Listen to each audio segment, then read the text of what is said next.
If everybody could please take their seats, we'll get started.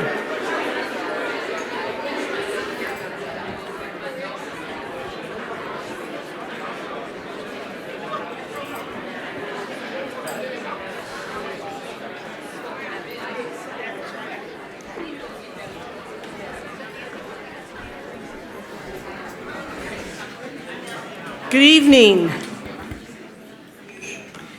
Good evening. I'm Penelope McPhee, the president of the Arthur M. Blank Family Foundation. Thank you. We are honored to be partnering with the Columbia Journalism Review and the Atlanta Press Club on today's event. It's a special moment for me personally, as it brings together two institutions that have been instrumental in my life: Arthur Blank's Family Foundation and Columbia Journalism School. I want to thank Arthur and the Foundation's board, some of whom have been here today, for making it possible for us to host this event. We're gathered here to mark a disruption in the sweep of American history, the year that changed journalism. You should know that for me, this has also been the year that changed philanthropy. If you browse our foundation website, you'll quickly see that we do not have a specific grant program focused on journalism or the media.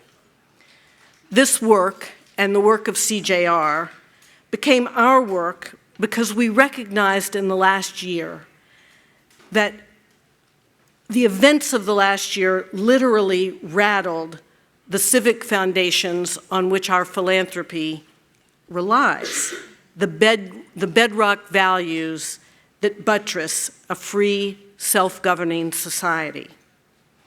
In the simplest terms, the Arthur M. Blank Family Foundation works to build community through investments in education, arts, parks and green space, community development. Arthur and his family invest in programs that help families facing all kinds of challenges get a shot at improving their lives.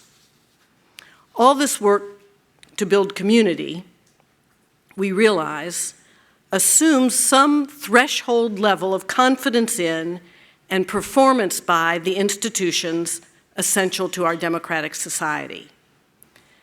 So there's a long history of inquiry that confirms what we've learned the hard way, that a high-functioning free press is essential for communities to thrive. In New York City, in the summer of 1945, the newspaper delivery men went on strike, effectively depriving New Yorkers of access to all of the city's big newspapers, which at that time were many, many local newspapers. Using this as a natural experiment, researchers interviewed residents to figure out the impact of the strike. "I feel awfully lost," one New Yorker reported. Another said, "It's like being in jail to not have a paper." And another said, "I don't know what I'm missing, and when I don't know, I worry." Without news media, New Yorkers grew anxious. They felt isolated and poorly informed. Most of all, they were untethered from the shared experience that binds one of us to another, that shared experience that builds community. Today, conditions are quite different. We have more producers of news content than ever, and content reaches us whether the delivery men are on strike or not. And yet today, the effects are quite similar. The turbulence driven by technology, culture, and old-fashioned politics have created threats to journalism. And this has left many of us feeling anxious, isolated, and despairing for our community. When journalism is threatened, all of us, working journalists or not, must understand the danger and respond accordingly. Journalism's challenges are our challenges. Believing, as Dr. King said, that a time comes when silence is betrayal, our board has chosen to speak up, or more specifically, we chose to lift the voices of CJR and all of the great speakers and writers that are part of today's program and the special issue of their magazine. We're grateful for them all. We're grateful that you're participating with us. And now I'll turn things over to one of the most important voices, CJR's editor, Kyle Pope, and he'll welcome the next session. Thank you.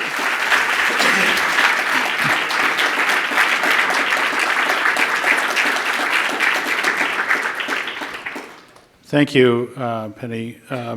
And thank you again to the Blank Foundation. As you know, we try to do as many of these kind of events as we can. We partner with a lot of different kinds of institutions and organizations, and this relationship that we've developed with the Blank Foundation and the Blank staff has been terrific, and we're really honored to be in business with them. So the way that, well, first off, thank you all for coming after the drinks, coming back.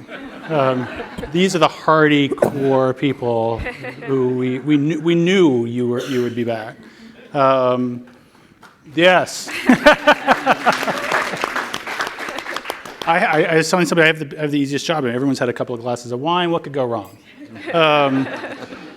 You know, we sort of structured this day focused. You know, the first session was really about the year that changed journalism and all the big issues that we've dealt with. The second session, which I thought was riveting, was, you know, what is it like to be in the trenches today?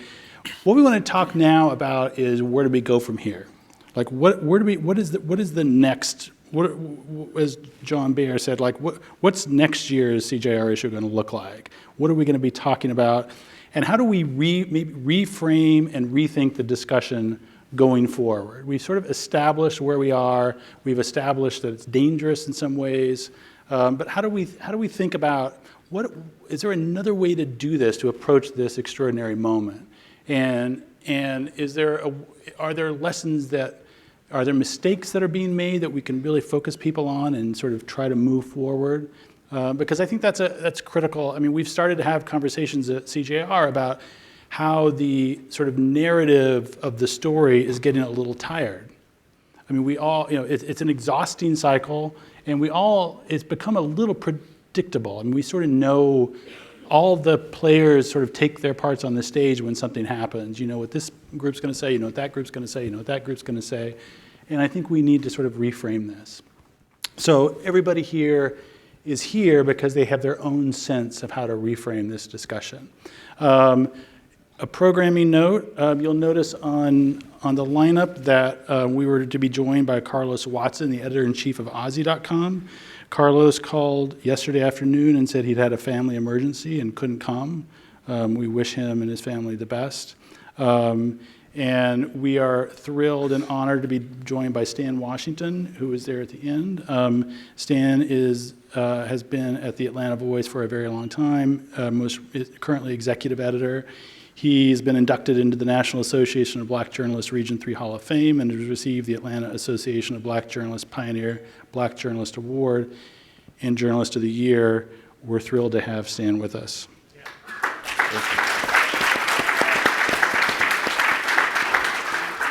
So I'm going to start with Jason Zepp. Jason is the U.S. National Affairs Editor of Reuters and was the winner with a Reuters colleague of the 2014 Pulitzer Prize for International Reporting.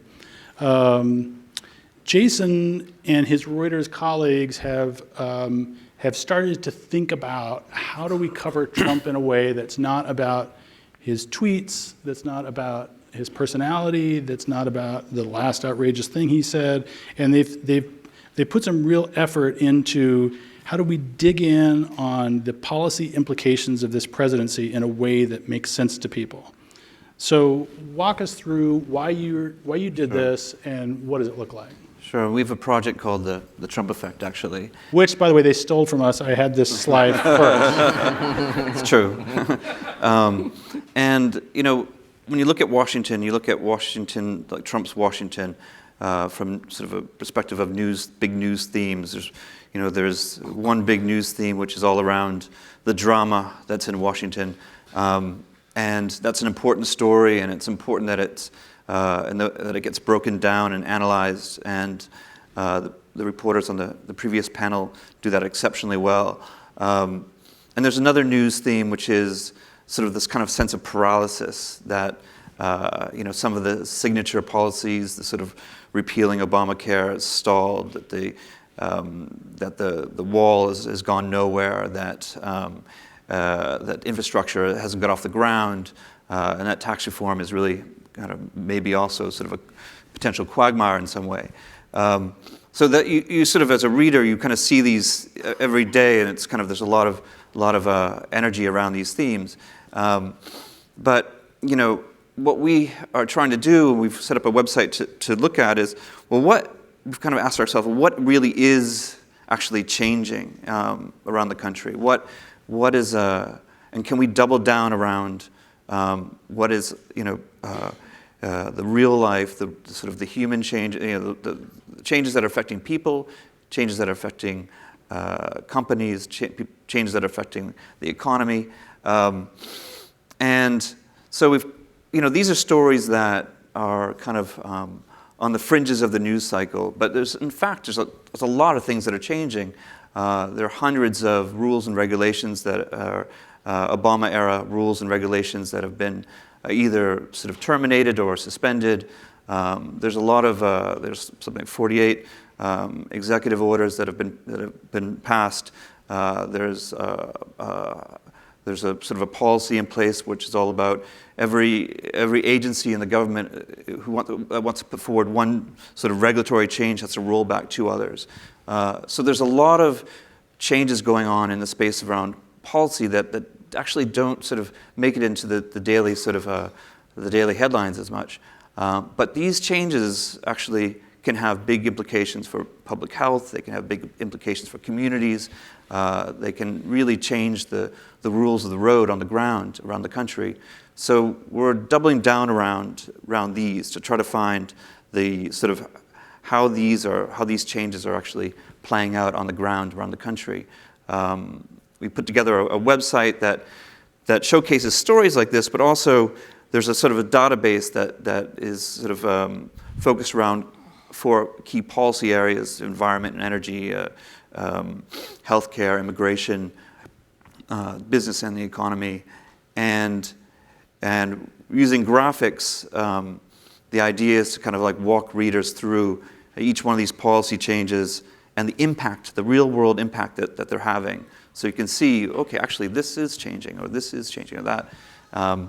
And so that's at the heart of the project. And so we're sort of, it's actually not a project I do a lot of investigative work, and typically with a news project, you would have sort of 8 or 9 signature stories over the course of a year. This is more of an organizing principle, but how we're sort of prioritizing sort of coverage in the newsroom, sort of trying to, any story that intersects Washington, we're trying to sort of figure out, well, what is the real, is there a sort of a real world change that's going on because of this? Is there something that's actually changing on the ground or changing for people?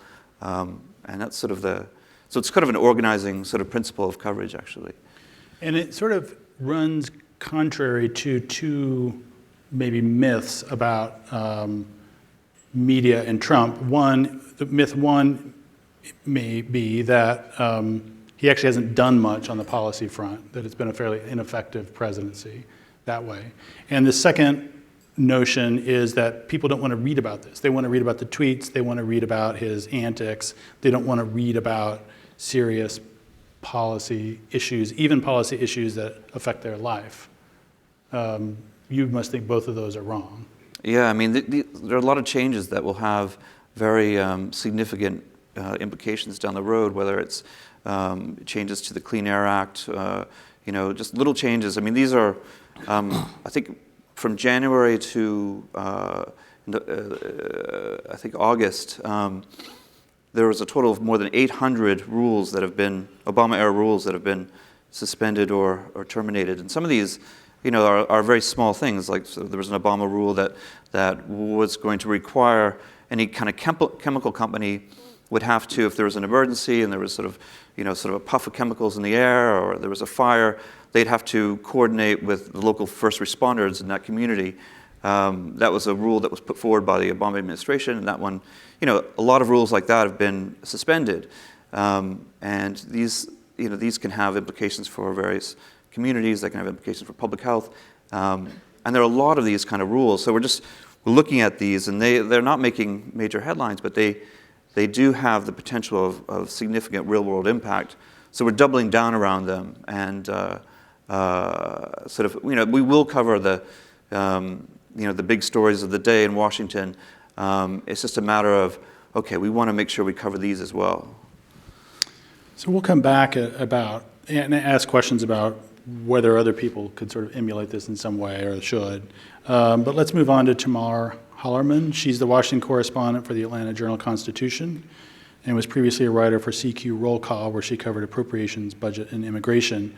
There was a questioner in the last panel that was talking about the lack of why didn't we have here a representation of local news? And I think Glenn Thresh talked about the importance of local news. And I thought your experience is particularly interesting because you did work for an Inside the Beltway publication in Roll Call before you went to the AJC. And what have you learned that's different I'm sure everything's different about it, but like in terms of the kind of stories that an Atlanta audience is interested in versus a Beltway audience, and whether you can categorize that somehow? Sure.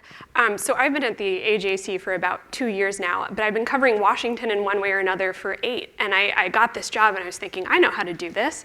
Like this will be easy. I had to fundamentally relearn how to cover Washington when I got this job. And the difference was, at an insidery place like Congressional Quarterly, I'm writing for an audience, that most of them work in government or they're lobbyists. Their employment depends on the information that I report on. So if anything, it's easier. I can rely on jargon. They're up to date on all the things, and I just have to give them the incremental news. What's so different about the AJC is that, I have to convince your grandma or your Uncle Larry about, why he needs to care about this random thing going on in Washington, why it matters to them. So I have to convince them of that and, hopefully provide a little writing that grabs them too.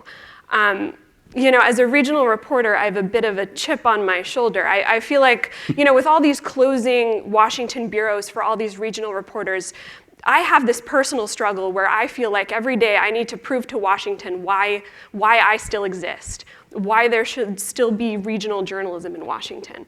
And with my time as a single reporter in Washington for the Atlanta Journal, I have, my time is a limited resource. So I kind of made the decision early on, I'm not Glenn Thrush. I'm not going to get the palace intrigue of the White House. He's the person for that. But I decided with my limited time, I want to cover the things in Washington that impacts people here at home. The stories that might not be getting covered by some of the bigger papers. And often when I talk to people here in Georgia, it's about the things that impact their pocketbooks. It's about the things that impact their families. And so I'm always trying to find a way to boil it down into those terms, or at least to find a voice here locally to help tell a story about why these really arcane things that are happening in Washington, why they're actually important. And how do you know what they're interested in that's different than what Glenn's audience might be interested in? Sure. I try and spend as much time here as I possibly can talking to folks, talking to, not only your average people, from Atlanta, to the coast, but I also try and talk to hospitals, farmers, business interests, political operatives. I try and get the full scope of what people care about. Social media has also made it really easy for people to connect to me. I can see the kinds of stories that people are clicking on, the things that they're not clicking on. I've noticed trends about issues that really resonate with folks here.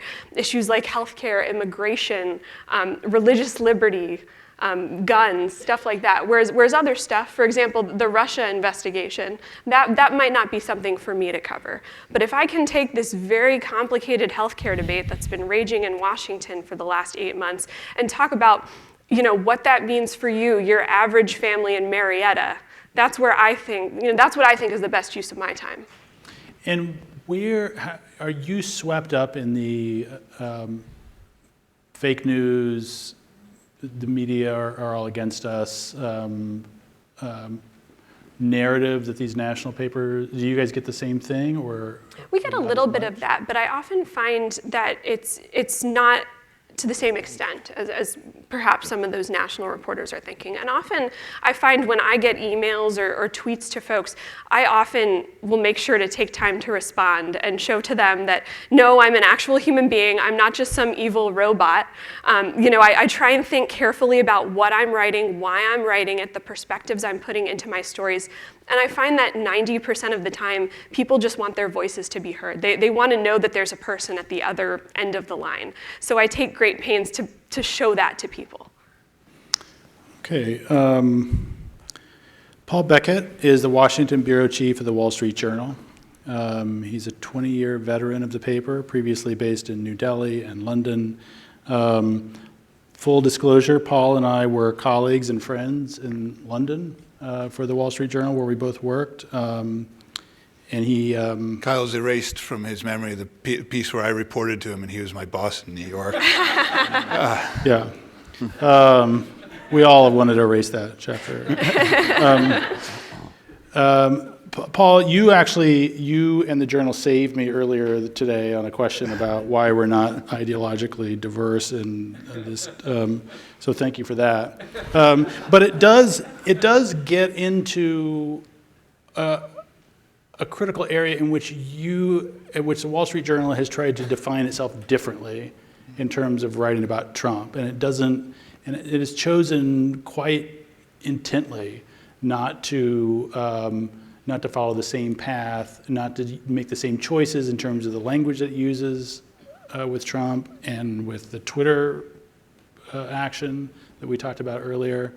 And also to not follow so much the PAC stuff. And I mean, there's a fair amount of overlap in the subject areas that Reuters is interested in. And actually, all three of you, I mean, what's ironic is that the Atlanta paper and the Journal and Reuters, they all say, well, these are the stories that we really care about. So talk a little bit about how the Journal sort of is positioning itself vis-a-vis Trump. I think there's a couple of ways, and one is how we go about our journalism, and the other is the kind of journalism kind of topics that we pursue. On the first one, when we are dealing with a very different presidency, we're dealing with huge disruption in both political parties. We're dealing with a very anti-establishment sense being pointed at Washington. So there's a huge amount of turmoil, and we recognize that. Our response to that, the Journal is really doing what is the only thing that we know how to do, which is go back to the same principles and standards that have seen us this far for 127 years. So it's fairly basic. It is, how do you keep your news content separate from your opinion pages? Our opinion pages, as I'm sure most of you know, are conservative. They're certainly not consistently supportive of the president, but they do their thing. What is it that we do? We need to have news pages that are independent, unbiased, unslanted, and we have a readership that is not as defined by its politics. We have a readership that is defined by its interest in business, its interest in economics, its interest in finance, and what we know that our readers want from us is just tell me what's happening, right?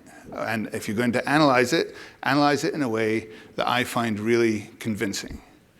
And I don't really want to know what you as a person would say about the president over a drink with your best friend, right? Just do it, act professionally, report very aggressively, and we do that all the time, but I think there's a danger, when you start categorizing publications, no offense, Kyle, as left-wing, left-leaning, right-leaning. I think it's just very dangerous for a great tradition in American journalism, which was the opinion pages were the opinion pages, and the news pages give it to you straight. And I think we've seen, digital has been wonderful in many ways, but it has blurred those lines. I think social media has blurred those lines. I don't like our reporters, and they know this, telling people what they think about the president, pro or con. I don't care if they're the greatest Trump supporter or they can't stand him. Our readers don't want to know that, and I don't want your great journalism to be undermined by somebody saying, well, why do I have to believe that? Because I can see in their Twitter feed that they can't stand him or that they love him, right? It's undermining of the professionalism of our journalism, and I think it's undermining in the industry in general to have social media just be some gas valve for reporters who want to mouth off, right? I think we need to be traditional about it. I think we need to have that very high standards of reporting about it. I need to be really professional about it. So that's what we try and do all the time. In terms of coverage, yes, we do a tremendous number of stories about the Russia investigation, and we break a lot of stories about Russia investigation. We do a lot of stories about the White House. We do the stories that we feel that we need to do that are in the realm of, what's the dazzle about the White House, or what's the revealing fact about the Russia investigation. Great, and we're very competitive there. We have a whole separate pillar that people come to us for, which is between the NAFTA negotiations and tax reform proposals, the business rules and economic rules in this country are being rewritten in a way that haven't been rewritten in 3 decades. Our readers care a lot about that. They really want to know what it means for their business, what it means for their finances, what it means for the economy. Right? We care a lot about who's going to be the next Fed chair. Right? I mean, that's coming up. The President said 2 days ago, after we said, here's 2 people that he's talked to this week, that he's going to make a decision in a couple of weeks. Well, that's massive for the US economy. It's massive for the global economy. And those are stories that we just have to own. Right? We care a lot about healthcare. We care a lot about immigration. We care a lot about defense. We care a lot about financial regulation. And you have a president who a lot of the business community looks at and says, our guy's in the White House. Right? We have a businessman president. What are the implications of having a businessman president for the national and global economies, and for every business in this country who may feel they now have an ally in the president, in the White House, in a way that I don't think they generally felt for the last 8 years. But what does it mean? Is he going to be an ally of business? Is he not? How is he going to change things? It's many of the things that Jason was talking about matter enormously to us, about how the economic and business fabric of the country is going to change as well. So those are just the areas where I see those are our 2 sort of guiding lights in terms of Washington coverage. And how do you, you manage a sizable staff in DC, and is it hard? You're managing a group of reporters who are swimming in a pool where everybody else is acting differently. All the other Washington reporters have a different approach than what Journal reporters have. How much pushback do you get, or is there a sense that we're not able to say things that we want to say, or you think that once they come in the door, everybody sort of knows what the game is? We have really high standards at the Journal. It's hard to get stories into the Wall Street Journal, and it should be hard to get stories into the Wall Street Journal. On whatever you do, not just in Washington, but in anything. If you're covering finance or banking or business, it should be, our standards are very high, and you've got to clear those standards to get in. So I think people realize that, and the biggest thing that it gives us at the end of the day is that we pay attention to a poll that tells us that we're the most trusted news organization in America. And if that is convincing, our readers trust us because of it. And that is, the trust of our readers is going to be, probably more important to us than journalistic popularity, to be honest. Stan, we've heard about how these different news organizations define what's a story and what they think people are interested in or should be interested in now that we're heading into the 2nd year of a Trump presidency. You write about this with an entirely different angle. You're not on the national side. It's a very local newspaper. What's different about what you're interested in versus what they're talking about? First of all, I still wish I had my glass of wine because all this is very depressing. Thank you very much.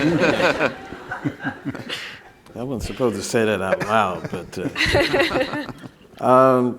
we're interested more so of what happens in Washington and how it affects us on a local level. That's what my readers are. My readers are Gen X and baby boomers. I'm a baby boomer. I know a lot of times I get confused for Gen X, but because of my youthful looks, but I am really a baby boomer. So they have a different, interest in terms of they want to know what they're doing in Washington, be it Congress, and it's not just Trump, but Congress and Trump and the Supreme Court and what happens here in Georgia and what our representatives are doing. And I think the AJC does a good job in doing that. Some of the local TV stations who have a representative in Washington are good doing that. And we try and to do that also, and looking at the effects of what Trump is trying to do, what it's going to do, and we try and be a little proactive in terms of letting people know, well, this is coming down the pipe before it comes down the pipe and hits you in the head with it. But, be on the lookout for this. That's what we're trying to do. The problem to me that I'm facing, that I'm thinking that journalism faces is not Trump. The Trump effect, we don't know all what's going to happen with the Trump effect yet. The seeds for the Great Recession was planted during the Reagan administration. And you can see how that blossomed later on for the Great Recession. So we never saw that coming down the road. So it behooves all of us to try and predict or to see what may happen if this happens. And a lot of times we miss the boat. A lot of business publications, media outlets missed the prediction of the Great Recession until it was right there at the front door. So we don't know what the full Trump effect is going to be. My biggest concern right now is not so much Trump or Washington. It is recruiting journalists who want to report about this stuff. We got so many young journalists now who don't want to deal with real journalism, hard reporting of the facts. And I think it's going to affect all of our outlets if we don't have those students who are willing to do the hard work and not just do the light entertainment stuff and sports. And we also have and I'm not trying to change the discussion on this, but we also got a retention problem. Last year at a convention, NABJ and the National Association of Hispanic Journalists had a joint convention. So a friend of mine who used to be an executive producer at CNN, who got kind of forced out, and she was very good at what she does, she was on this panel transitioning from journalism to public relations. So I went by to support her. I could not get in the room. There were people all out in the hallways, journalists who were looking to leave the business. I mean, not my age, but young millennials, Gen X, and that has bothered me for some time. So that's going to have an effect. While we're watching one thing, something else is going to be happening, and we're not going to have the troops to do what we say we want to do. There are a few who are out there, but not many. But I hope I didn't get too away from the question, but hit me back again, I'll come back. Well,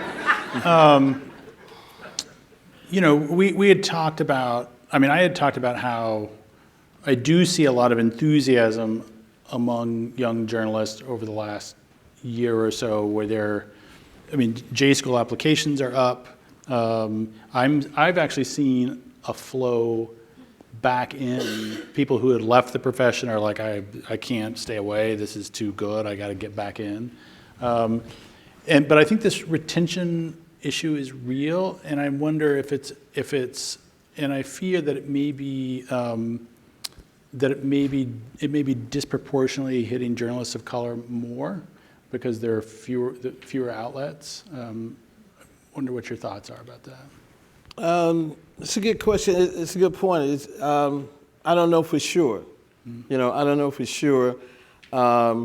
When people are facing a lack of opportunity, you know, to move up in their organization, and I've always told when I taught at Clark Atlanta University for years, I used to tell my students the worst thing about the job is not the job you're doing, but most of the time the worst thing about the job is the people you work for or you work with.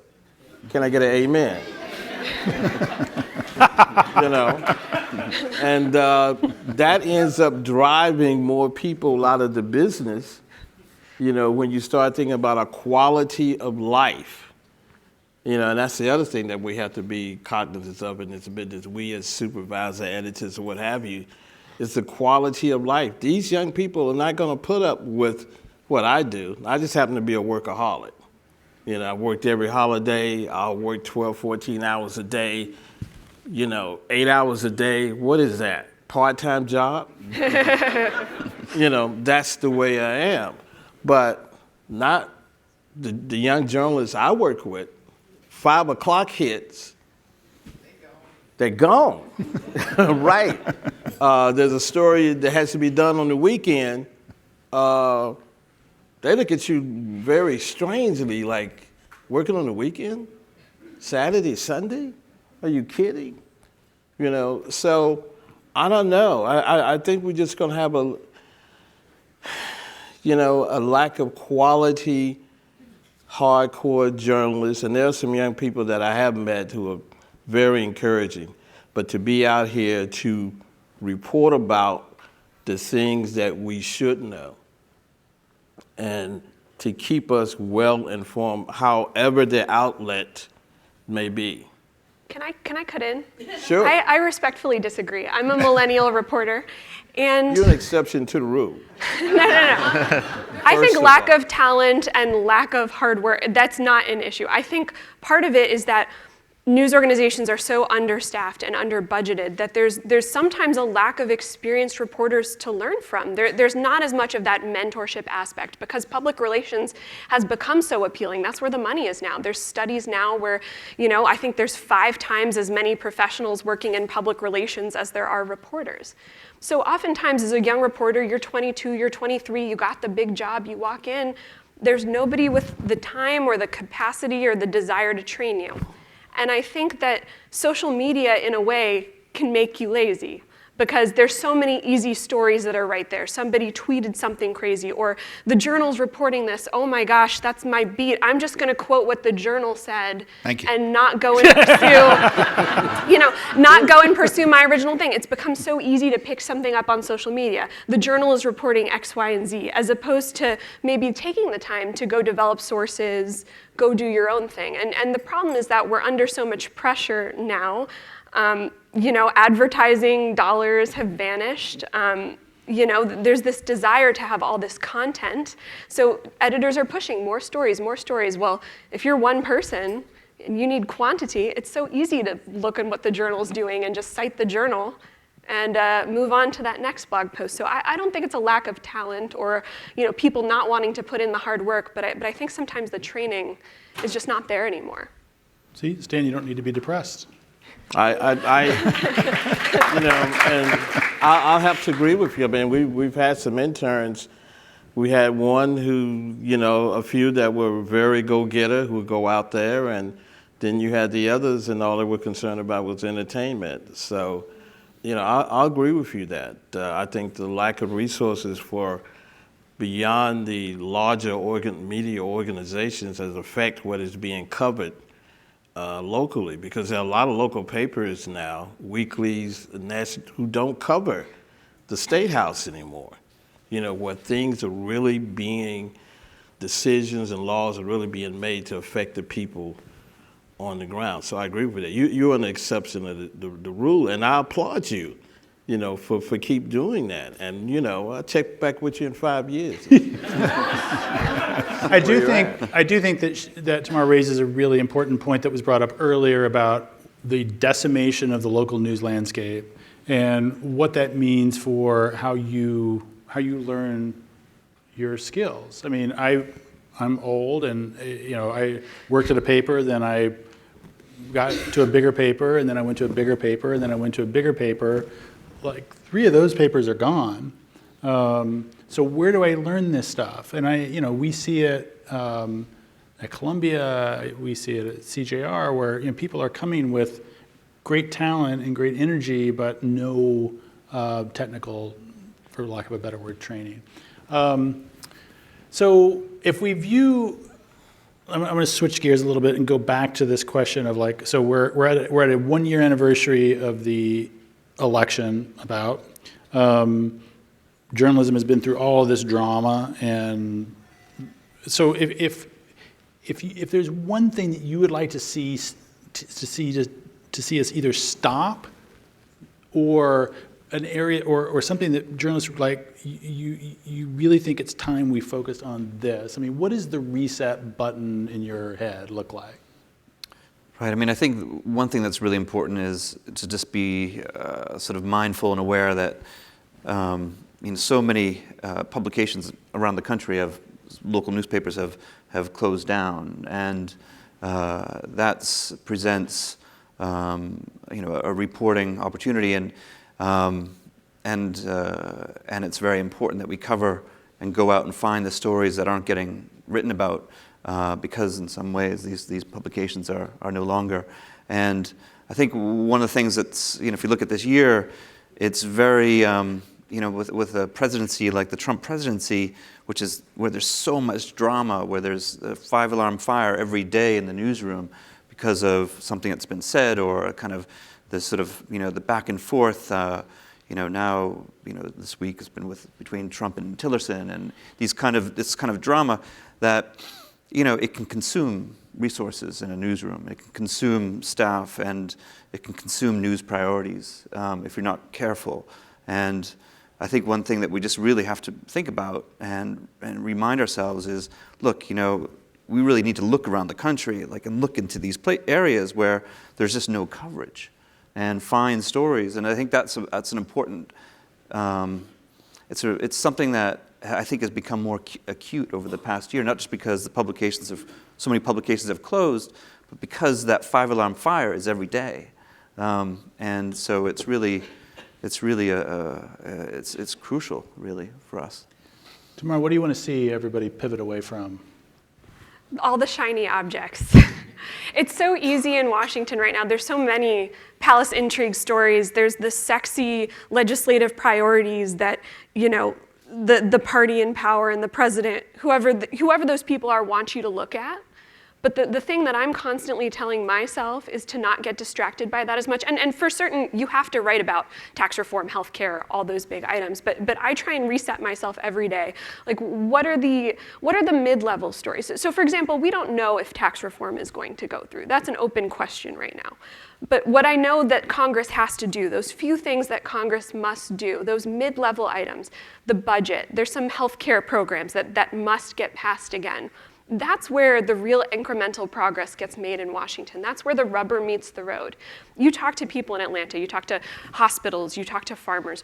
What do they care about? They care about the money that they're going to get from Washington next year.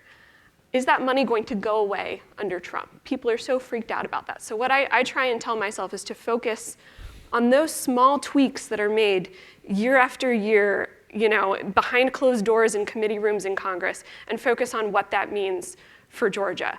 So for example, there was a kind of an overlooked story. The former HHS secretary from Georgia, Tom Price, he almost immediately cut funding for a teen pregnancy program. It made a few headlines.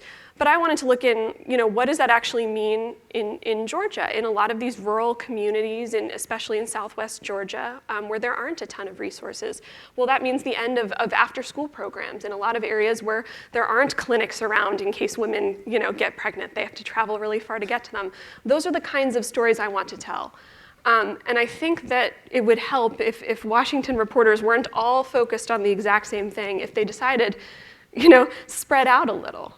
There are millions of stories to tell. The problem is that we're all focused on the pretty shiny thing, but not actually where the rubber meets the road, the choices that do have to be made every year.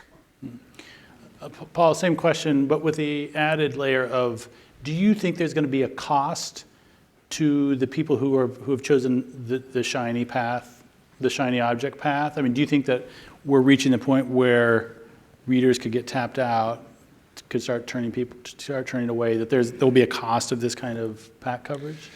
I think sort of to that point, what I would like to see less of is, no disrespect, but the media talking less about the media and doing more of, like, there are so many great stories out there to go and get. Just go and get the damn story. You've just put CJR out of business. You have a wonderful role talking about the media, but we don't all need to be talking about the media all the time. And we are huge defenders of First Amendment and First Amendment rights and journalistic protections and everything else. And there's a massive topic, but if the media is a story, you can't help thinking that people at some point are just going to be like, well, then that's the media's problem. And there's a huge amount out there that I would like to know that I'm not getting from the media. And so I'll just switch off. And I just feel like there are so many great accountability, impactful, interesting stories out there to be found in Washington at the moment that that's where I would like to see people focus. And then I'd like to see them do it in a way where we can get to the. So I'm from, as you may have gathered, I'm from Scotland originally. If you can't understand me, it's not you, it's me. But the British papers, from the front page to the back page what their leanings are going to be, and people identify by the papers that they read, and reflects their politics from start to finish. And the great thing I loved about American journalism, and do love about American journalism, but I see slipping away, is that the media itself is becoming definable by politics. And it would be great to have publications and a media that both sides of the country could trust and be convinced by and put faith in, regardless of what they think, reach their own conclusions with it. But you need someone to be able to, you need publications that people can't just so easily dismiss. And I think that's something that we all have to work at. Stan, what's the big change you'd like to see? Okay, Cal, I'm going to try to stay on topic this time. Well, I think our industry is in a crisis, more so even without President Trump being in office, in terms of how people consume us, how people view us. I think we, not only the owners, but the journalists, we all gonna have to think a little bit different and do things a little bit out of the box. Now, it's almost like teachers in college and education or the schools, they've been teaching the same way and not reaching the students. So we're missing a lot of people. Like in my office, we get the AJC, and I've had young journalists working there, and I have to make them to read the newspaper, the AJC, to see what, I'm like, you're writing for a newspaper and you don't want to read the newspaper? I mean, so we got to do things a little bit different, I think. We got to realize that, as I was telling my publisher, we are a product. We are a product like Mercedes-Benz, Kellogg's, McDonald's. So we have to promote it. We got to make it important, at least make people think that we're important enough to pick up, at least go to the website now. It used to be a thing with weekly papers, distribution. You don't have that problem now with the internet, but it has changed things. So the big change I want to see is how we in the business who've been here for so long, and I'm on my way out the door, so I'm not as depressed about the industry as I was if I had still been in the door. But I want to see us do things differently and attack it and to get that audience, because, I grew up reading newspapers. There's a couple of generations out there who never, they don't read newspapers anymore. We have more followers online than we've ever had picking up the newspaper. And that's where we're reaching new people through Twitter, Facebook, Instagram. Those are the ways. So I want us to think a little bit differently in how we approach the news and how we publicize it and put it out there, and still do some of the basic things that we're doing, the things that are good, things that are working. the long form investigative pieces, you know, the editorials, et cetera, et cetera. We shouldn't abandon everything that was the old way, but we got to do things a little bit different. Every other business does. So we in the media, it's going to have to too. You know, one of the topic areas nobody's mentioned when we're talking about how the coverage could change or should change is race and racism, which we've just seen in very high-profile discussions of. CJR was in Charlottesville a couple of weeks ago having a conversation about how should journalism cover racism. And I think this is one of these areas that, you know, it's time for a reset and to rethink how we do this and how we move forward. Any advice going forward, anybody? Stan? I think, of course, we're still going to, you know, whether there's police shootings or what have you, that we have to cover, you know, for the dailiness. And the weeklies are becoming more daily because of the website. We're going through a whole transformation of thinking digital first, print publication second. So we'll end up being more of a daily in terms of reporting on those issues about what happened.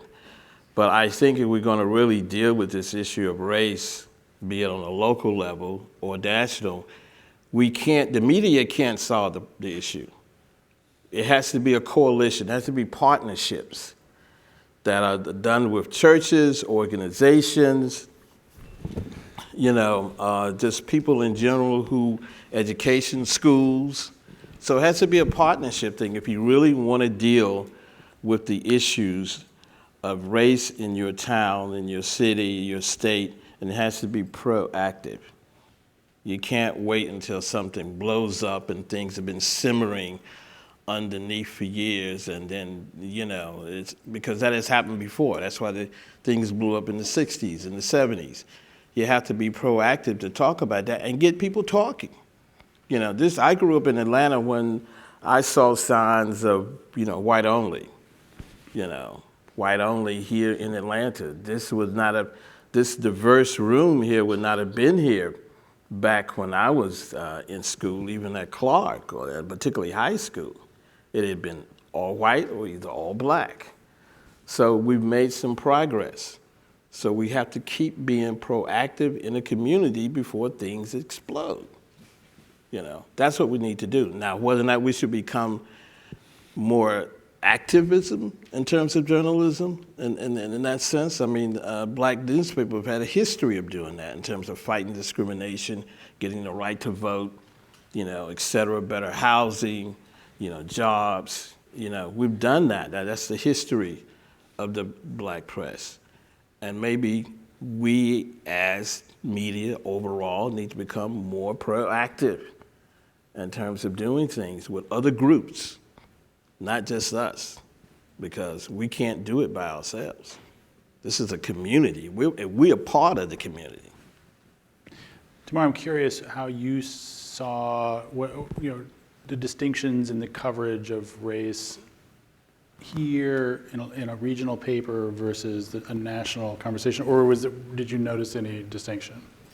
Well, I've been really impressed with the AJC, actually, since I've started. It's the most diverse newsroom I've ever worked in. And obviously we can improve, everybody can improve, but I've been so impressed. We have a whole new project dedicated to discussing race, so I think we've been better than a lot of other places. But here it's playing out, especially as we talk about Confederate monuments and that whole debate. I mean, it's been raging here since way long before Charlottesville. We have Stone Mountain not too far away from here, so this is something that plays out every day here, but in politics all the time. We're seeing it in our governor's race right now in some of the primaries. So it's something that we have to cover from a variety of fronts, not just kind of from the civil rights angle, but from the politics angle, from the housing angle, from the transportation angle. I want to leave plenty of time for questions, so if anybody wants to line up. There's a gentleman already stood up very quickly. Right there.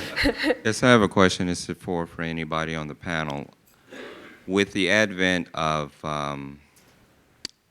comedians who are also pundits, people like John Oliver, and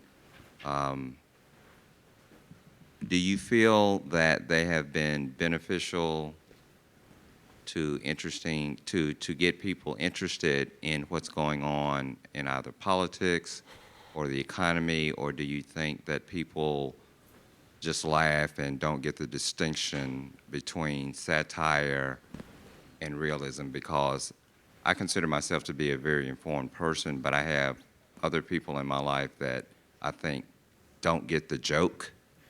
They hear something and they go, oh, that's funny and it's true, and it's go, no, that's satire.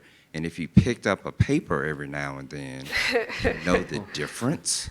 So that's my question. Do you think people like that, Bill Maher, John Oliver, have been helpful in advancing the conversation, or do you think people just sit down on the couch, eat potato chips, and laugh and don't understand how these issues are important? I think Kyle should answer that. I'm interested to hear from other people. I do have an interesting anecdote about that, which is I've learned that those organizations, specifically John Oliver, Colbert, not so much Colbert, but John Oliver and The Daily Show, they have real reporting staffs. They were doing a story about something that I knew something about, and a reporter called me from John Oliver's show, and they sounded every bit like every other reporter I've ever heard from. They were fact-checking, they were probing, they were looking for new angles. I was sort of blown away by it. And of course, what they actually aired was funny, and it was kind of silly, but there was real reporting there. Now, I'm not trying to make any bigger point about that's where you should get your news, but it is a fact that, and we've actually at CJR been trying for, as soon as that happened, I went in and said, we have to do a story about these reporters who were working at these shows, and they won't open up to us. But I mean, if you have John Oliver, take John Oliver for example. I mean, sometimes in the segments there is sort of reporting that's revealed in those segments. I mean, sometimes, and that's been really impressive and eye-opening that someone in his position wouldn't just sort of be completely just a celebrity and sort of a comic, but actually take the time and go and really do some digging and really sort of unleash a monologue that really delves into an issue and is not surface, and actually brings up some really important facts that which really boils down to impressive reporting. So it's interesting that they actually have that kind of stuff. I'll start by saying I don't have a strong opinion either way, but I believe it was Paul Beckett that said that he tries to tell his journalists not to be too vocal on social media networks in order to maintain professionalism. I was just curious from the rest of the panel, does the rest of the panel think that's the solution, or do you think an alternative would be that everyone is very upfront with their bias or their leanings, and then as a reader you decide how much merit to put in one person or one organization in particular? I personally am pretty conservative when it comes to that stuff, in the sense that I don't want to do anything that could, make people doubt what I'm saying. So my instinct is to not tweet the sassy comment that I would otherwise love to tweet. But I have people I know who go the other way. And maybe that means fewer Twitter followers for me, but I'd rather, not get into trouble with people and them saying, but what about that tweet you had on Monday? I mean, I think it's really important that, it's at Reuters that we're very deliberate and very careful that we don't become the story, that our journalists don't become the story. And for that reason, a lot of our reporters are a lot more conservative on Twitter. For that, we just don't want to become the story. But you do raise an important sort of counter argument, which is everybody has bias, everybody has an opinion, and why not just be transparent about it? Which is the British model that Paul mentioned. If everybody did it, then it would be open, right? I guess I'm too old school on this topic. Matter of fact, we had the Atlanta Association of Black Journalists had a meeting about that Saturday about Jamil Hill, right? ESPN. Right, ESPN. and we talked about that when you are representing, when you work for a media outlet, you are representing that media outlet. So if you cause that media outlet to lose subscribers, advertisers, or what have you because of your comments, then you're affecting the bottom line. I don't want my biases and opinion to get in the way of a story. I don't want to be labeled as, well, we know where stands are going to come from, because I'm conservative on some issues, I'm progressive on others, you know, and I'm liberal on other issues, like, you know, drinking on the job after 5 o'clock. But so I don't want anybody to, when they see my byline, I want them to say, okay, he's going to be fair and objective. And that's the way I always approach it. I don't think, I will give my opinion all day long in my private circles, you know, with my friends, but I'm not going to get on Facebook or social media or anywhere and talk about a certain issue that I may be covering. Like today, I had to finish up a story on the mayor race that was due today while this was going on. So it was great to be put on here at the last minute and then still be on deadline. Thank you, Lisa Cox. See? But no, no, you keep that private. Everything doesn't, and that's the thing about some people on social media. They don't care what they put out there. You know, their opinions, what they're dressed and what they're looking like. No, you just gotta remember, if you're just writing it yourself, fine. Okay, and you don't work for a media outlet. But if you work for a media outlet, you represent that outlet. And that can happen like for a lot of different companies. There are people who have been fired who thought, you know, they could put this racist comment on Facebook and then turn around, and then people start contacting the company and say, why do you have this racist working for you, you know, at Coca-Cola or Delta or Home Depot or whatever, and they end up losing their job. It's not a good idea. I don't think it is. Hi, my question is for Tamar.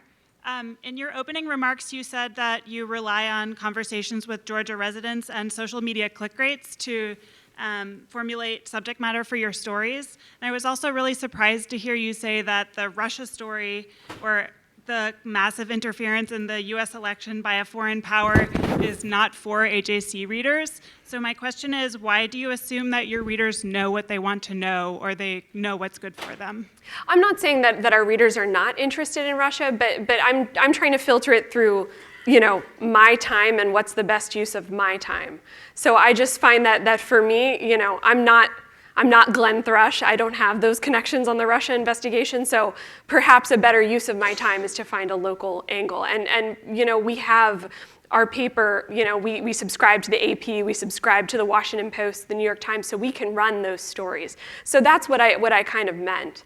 You know, we try and publish all sorts of stories to, you know, let people decide for themselves. But I just find that for me in my reporting, I've looked into, you know, is this something that's worth my time, to try and find a local angle to that. And, you know, compared to healthcare or some of the other issues that are out there, I've just made the calculation that for me, I'm going to leave that to the pros at the wire services. Thank you. First, I want to applaud the journalists. Once again, my question, it has to deal with integrity and accountability. And I wanted to know your thoughts on what happens when I know we're talking about the Trump effect, but my understanding is that we have 3 branches of government, and we're responding as if it's a dictatorship. Where's everybody else? Where's Congress? Aren't they accountable for it? How can one person be able to dictate or take control of a whole entire democracy? Where's Congress? Where's the other branches of government? And when I say I want to applaud the journalists, I want to applaud those who stand there and call a lie a lie. Thank you.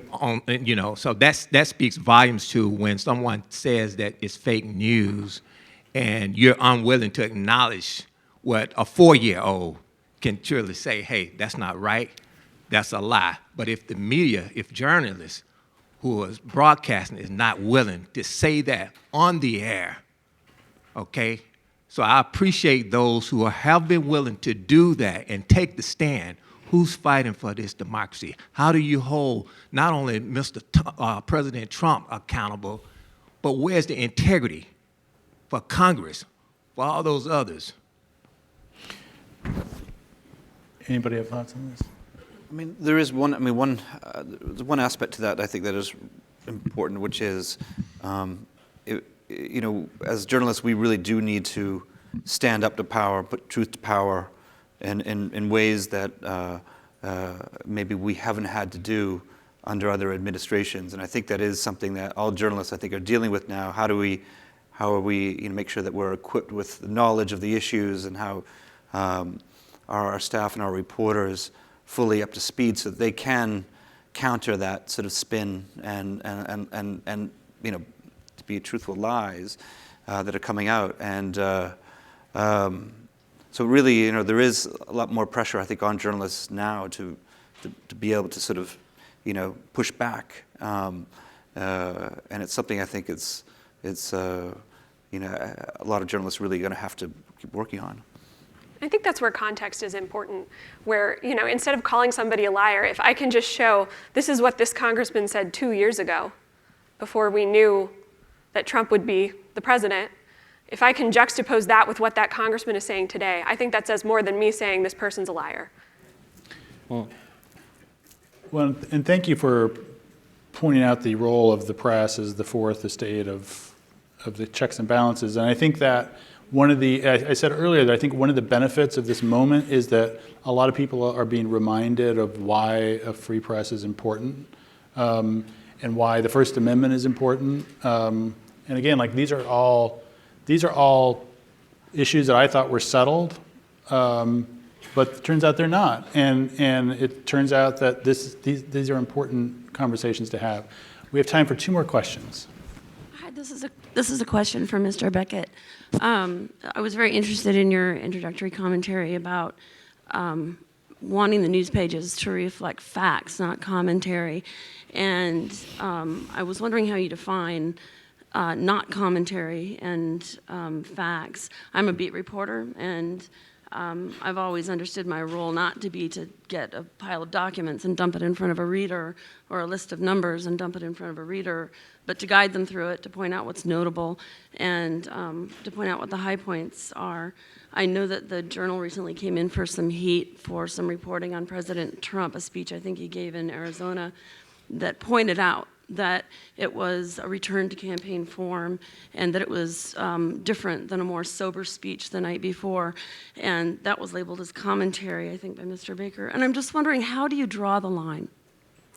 I think what we have to avoid is just using language that is, adjectives. You teach you in journalism school, don't unnecessarily use adjectives. So do we want to keep describing the president in one particular way over and over and over again? I don't think we should do that.